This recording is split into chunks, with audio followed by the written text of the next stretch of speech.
Hello guys, I hope आप बढ़िया होंगे और कैसे हैं आप सभी।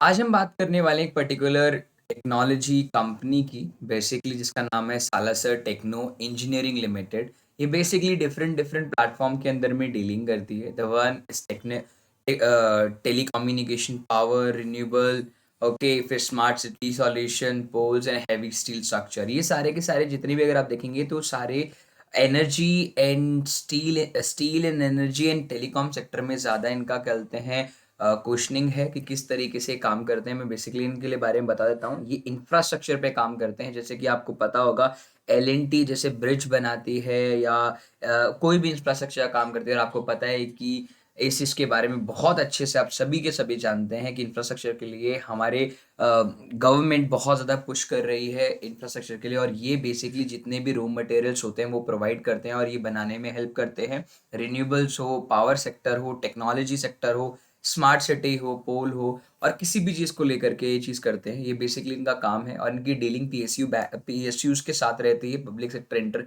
अंडरटेकिंग के साथ में रहती है, राइट। अभी आप इनके बारे में पढ़ेंगे तो 2006 से इन्होंने स्टार्ट किया था अपना बिजनेस एंड राइट नाउ 2022। और इनके पास में बेसिकली आप देखेंगे, थोड़ा बहुत इनकी कंपनी के लीडर के बारे में बात कर लें तो 50,000 से भी ज़्यादा टेलीकॉम टावर इन्होंने दिए हैं इंडिया को। Almost 600 plus happy clients and partner हैं। 25 कंट्री में इनका स्टेक है, मतलब अलग अलग कंट्रीज में इन्होंने अपना काम क्या एक्सपैंड किया हुआ है। ये रेलवेज के लिए भी काम करते हैं और अलग अलग तरीके से आप क्या बोलते हैं पावर एंड मेट्रिक टन्स की बात कर सकते हैं, राइट। ये सारी चीज़ हुई कंपनी के बारे में। अब जो सालासर है वो बेसिकली फंडामेंटली कैसा स्ट्रांग है या नहीं, फिर हम टेक्निकल बात करेंगे। अगर मैं सालासर की बात करूँ, नो डाउट आज हर एक शेयर गिरा है because of every single thing.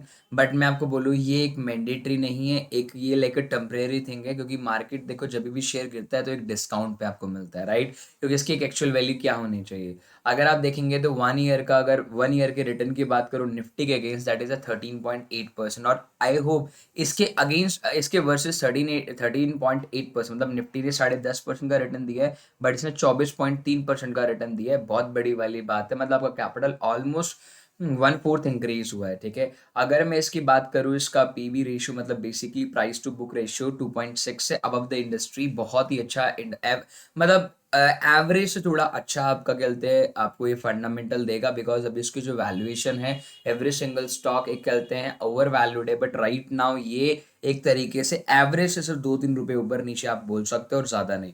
और इस इंडस्ट्री के अंदर में कितना प्राइस देने के लिए रेडी है लोग, वो बहुत ज़्यादा है, क्योंकि इसका हाई बीटा मार्जिन है। अगर आप 1 ईयर का बीटा देखेंगे, रिस्क देखेंगे तो बहुत ही ज़्यादा लो वॉलेटिलिटी, मतलब इसके अंदर में वॉल्यूम्स बहुत कम आती है। जैसे आप इस चार्ट की तरफ देखेंगे तो इसमें वॉल्यूम बहुत कम है बट ये उठता गिरता बहुत ज़्यादा है, राइट। अब देखेंगे, अब हम टेक्निकल्स की बात नहीं करेंगे क्या है क्या नहीं, बट अगर मैं एक बारी के लिए इसका एनुअल रिपोर्ट्स की बात करूँ, आप ध्यान से देखिएगा क्वार्टर रिजल्ट। अब रिसेंट रिजल्ट्स की बात करें 2021 के दिसंबर का रिजल्ट की बात करें तो अगर आप एक चीज़ ध्यान से देखिएगा, इनकी जो सेल्स है वो कहीं ना कहीं इंक्रीज होती जा रही है। बस इस महीने में डिक्रीज हुआ था बिकॉज आपको पता है कि रिसेंटली अभी क्या बोलते हैं इंफ्रास्ट्रक्चर के ऊपर अभी एक मतलब चीज़ें आई हैं, उनकी वजह से थोड़ा सा डिक्रीमेंट देखने को मिला है। वरना आप देखेंगे तो कंटिन्यू ये बेसिकली आपके इंफ्रास्ट्रक्चर के अंदर में इंक्रीमेंट देखते हुए आप मिलेंगे। अगर आप प्रॉफिट मार्जिन की बात करें, मतलब इन्होंने कितना प्रॉफिट, मैक्सिमम नहीं मिनिमम नहीं, एक एवरेजली सस्टेन किया हुआ। अगर आप ध्यान से देखेंगे 2020 के एवरी क्वार्टर से लेकर के अभी तक इन्होंने एवरेजली 9% से ऊपर। और कहने वाली बात है कि अगर किसी 100 रुपये पे आपको 9 रुपए का ऑपरेटिंग प्रॉफिट मार्जिन मिल रहा है तो इट्स अ वेरी गुड। अगर मैं बात करूँ सब कुछ काट कूट करके जो इनको पे मिल रहा है, वो बेसिकली हर एक क्वार्टर में ऑलमोस्ट सस्टेनेबल 8 to 6% के बीच में है, जो पैसा इनके पास में रहता है, राइट। अगर मैं इनकी बात करूँ तो आप चाहो तो उनके बारे में थोड़ा और पीडीएफ डाउनलोड करके देख सकते हो। That is all about the quarter result. अगर मैं एनुअल रिपोर्ट्स की बात करूँ तो भैया एनुअल रिजल्ट्स तो बहुत ही अच्छे हैं। अगर आप अभी तो इस साल के तो अभी आएंगे, राइट, क्योंकि 2021 तक है, 2022 में देखते हैं कितना होता है। बट एज ऑफ नाउ आप देखोगे तो इसने हमेशा अपना profit margin increase, profit margin का मतलब होता है कि बेसिकली आपने पिछले साल से इस साल के अंदर में कितना इंक्रीमेंट किया है। और वो प्रॉफिट मार्जिन बेसिकली आपका क्या बोलते हैं, मतलब मान लो मैंने पिछले 4 4 लाख की सेल करी, 2 लाख का मेरा एक्सपेंस हो गया, 3 लाख बच गए, 3 लाख का प्रॉफिट। अब मेरा 3 लाख का इस साल प्रॉफिट हुआ था सारे खर्चे वर्चे काटने के बाद में। अब मैं टैक्स वैक्स सब कुछ काटने के बाद में जो बचेगा वो होता है प्रॉफिट बिफोर टैक्स। अगर टैक्स काट देता हूँ तो आफ्टर टैक्स, और आफ्टर टैक्स का छोटे मोटे खर्चे काट दूं तो एक मेरा रियल प्रॉफिट निकल के आता है, जो जिस प्रॉफिट में से आप डिविडेंड देते हो।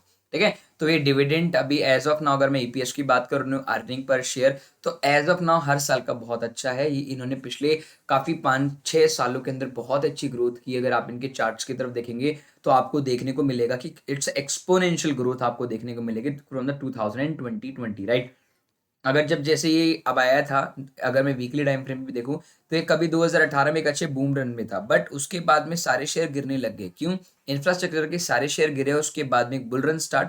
अभी ये अपनी बहुत ही अच्छे सपोर्ट के आसपास है, अगर यहाँ से कंटिन्यू करता है तो आप लेके जा सकते हो। क्योंकि मार्केट जब गिरता है तो हमेशा, मैंने आपको बोला, डिस्काउंटेड प्राइस पे देने की कोशिश करता है, तो आप इसे लेकर के चल सकते हो। ठीक है ना। सालासर कंपनी बहुत ही अच्छी कंपनी है। ठीक है, मैंने ऑलरेडी खुद लिया है। मेरा पर्पस ये है आपको बताने का कि आप इसके अंदर अगर आप स्टेक बढ़ाते हो, बिकॉज आने वाले काफी सालों के अंदर में आपके पास में कहीं ना कहीं एक इंफ्रास्ट्रक्चर बिल्डिंग इंडिया बनने वाला है। तो अगर आप चाहो तो ये रो मटेरियल की कंपनी है, रो मटेरियल प्रोवाइड करेगी पीएसयूज को एंड ऑल। तो ये अगर रो मटेरियल प्रोवाइड करेगी तो आपको पता है ब्रिज बनाएगा एक आदमी, एक कंपनी, पर मटेरियल जिसका लगेगा, क्योंकि देखो मान के चलो 4 कंपनी बना रही है ब्रिज, राइट। अब ये 4 कंपनी ब्रिज बना रही है, और चारों की चारों कंपनी मिलकर के क्या बोलते हैं, रो मटेरियल अगर सालासर से ही लेगी, तो कहने का मतलब है कि ये बेसिकली रो मटेरियल्स के साथ साथ अपने चीजें भी देंगे, तो चारों जगह इनका मटेरियल जा रहा है। अब कंपनी वो बनाए या ना बनाए इस डिफरेंट थिंग, बट इनका माल तो बिक रहा है ना। तो इस तरीके से अगर मैं इनके बेसिकली कॉम्पिटिटर और इन लोगों के बारे में बात करें कि इनके तरह की कंपनी और कौन कौन सी है, अगर आप ध्यान से देखेंगे सालासर के अलावा एल भी कंपनी है, जैसे कि एल के साथ में आप कंपैरिजन कर सकते हो। जीएमआर इंफ्रा की बात कर सकते हो, रेल विकास निगम की बात कर सकते हो, एनबीसीसी की बात कर सकते हो, के एन आर कंस्ट्रक्शन लिमिटेड की बात कर सकते हो। ये सारी की सारी वो कंपनीज है जो बेसिकली सालासर के साथ में मतलब उस तरीके का काम करती है। तो आप देख लो, मैंने तुम्हें एल की बात करी, तो अब एल तो कैसा कितना ऊपर गया, नो डाउट हम एल के साथ कंपेयर नहीं कर रहे हैं फंडामेंटली, बट हम ये शेयर उससे कम भी नहीं है, क्योंकि इसके अंदर में टेक्निकली अभी सपोर्ट के आसपास है। आप चाहो तो लेकर के चल सकते हो, right. According to my analysis you can try to be a 1 to 2 share for the long term, upcoming 1 to 4 years के लिए आप इससे लेके चल सकते हो। क्योंकि फंडामेंटली जब भी शेयर गिरता है तो याद रखना that is a right opportunity to make a money. क्यों? क्योंकि तुम उसको एवरेज नहीं, अच्छे टाइम पे बाय करने का, क्योंकि सब लोग चाहते हैं बाय करने का। काफी लोगों ने यहाँ बाय किया, तुम्हारे को मौका मिल रहा है, यहाँ हो सकता है थोड़ी दिन के बाद में यहाँ मौका मिले। आप जहां मौका मिले आप स्टॉक को उठा सकते हैं, बिकॉज आपका प्रोस्पेक्टिव लॉन्ग टर्म का होना चाहिए। Thank you so much to watch this video, guys.